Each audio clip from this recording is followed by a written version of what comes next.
আমাদের কি হয়েছে আমরা মৃত্যুকে ভয় পাই না? আমাদের কি হয়েছে আমরা মনে করি না যে আমরা মারা যাব?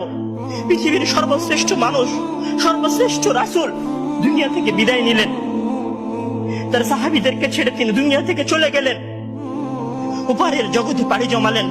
আমাদের কি হয়েছে যে আমরা বিশ্বাস করতে চাই না, আমরা প্রস্তুতি গ্রহণ করি না মৃত্যুর জন্য?